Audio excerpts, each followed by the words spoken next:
Shalom, kami dari kelompok 6 dalam mata kuliah Kode Etik Profesionalisme Guru. Kali ini kami akan membahas tentang studi kasus yang terjadi dalam dunia pendidikan atau dalam Kode Etik Profesionalisme Guru. Fokus kami pada intimidasi siswa dan pelecehan verbal yang terjadi dalam dunia pendidikan.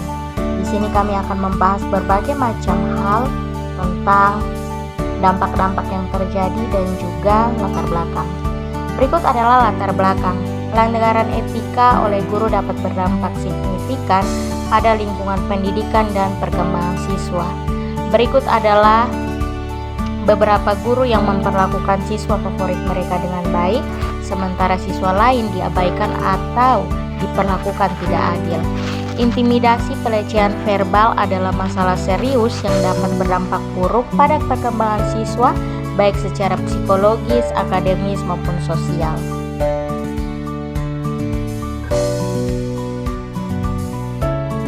Berikutnya bentuk-bentuk intimidasi dan pelecehan verbal. Perundungan atau bullying ini merupakan bentuk intimidasi yang paling umum di sekolah yang melibatkan tindakan agresif, fisik, verbal yang berulang-ulang.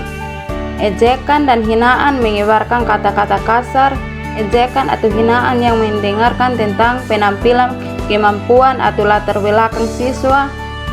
Ancaman menyatakan niat untuk menyakiti atau melakukan kekerasan terhadap siswa, memalukan, membuat siswa merasa malu di depan umum dengan menyebarkan informasi pribadi atau rahasia, mengalahkan, membuat siswa percaya bahwa mereka bertanggung jawab atas perilaku kasar atau bahwa mereka membawa pelecehan verbal pada diri mereka sendiri. Dampak intimidasi pelecehan verbal dibagi dalam beberapa poin. Yang pertama, penurunan harga diri. Siswa mungkin tidak merasa tidak berharga. 2. Tidak aman. 3. Tidak percaya diri. Lalu yang berikut, kecemasan dan stres. Yang pertama, mereka memungkinkan mengalami kecemasan, stres, gangguan tidur, takut untuk pergi ke sekolah atau berinteraksi dengan orang lain. Lalu yang berikut, depresi. Dalam kasus yang parah dapat menyebabkan depresi, gangguan makan, pikiran untuk bunuh diri. Lalu yang berikut, gangguan stres pasca trauma atau PTSD. Pelecehan verbal yang berkelanjutan dapat menyebabkan PTSD, mimpi buruk, kilas balik, kesulitan berkonsentrasi. Lalu yang berikut, penurunan prestasi akademis. Intimidasi dan pelecehan verbal yang dapat mengganggu konsentrasi dan penurunan nilai.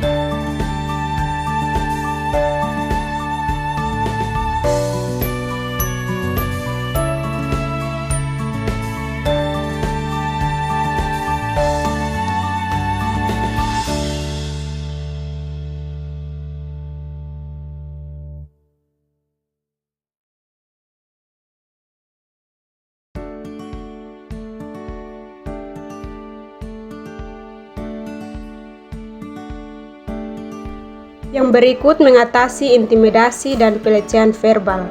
Yang pertama, strategi mencegah intimidasi dan pelecehan verbal. Tetap tenang.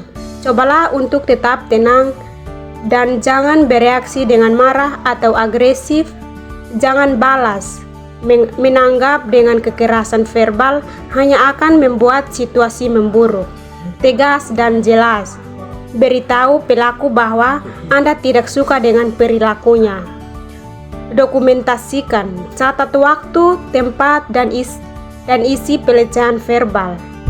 Ini dapat berguna sebagai bukti jika Anda melaporkan kejadian tersebut. Yang berikut, peran sekolah dalam mengatasi intimidasi dan pelecehan verbal. Kebajikan yang jelas. Sekolah harus memiliki kebajikan yang jelas tentang intimidasi dan pelecehan verbal, termasuk prosedur pelaporan dan sanksi bagi pelaku. Program pencegahan. Sekolah dapat menyelenggarakan program pencegahan intimidasi dan pelecehan verbal seperti pelatihan keterampilan sosial dan program kesetaraan. Dukungan bagi korban. Sekolah harus menyediakan sumber daya dukung bagi korban intimidasi dan pelecehan verbal seperti konselor atau kelompok pendukung. Keterlibatan orang tua. Sekolah harus melibatkan orang tua dalam upaya pencegahan intimidasi dan pelecehan verbal.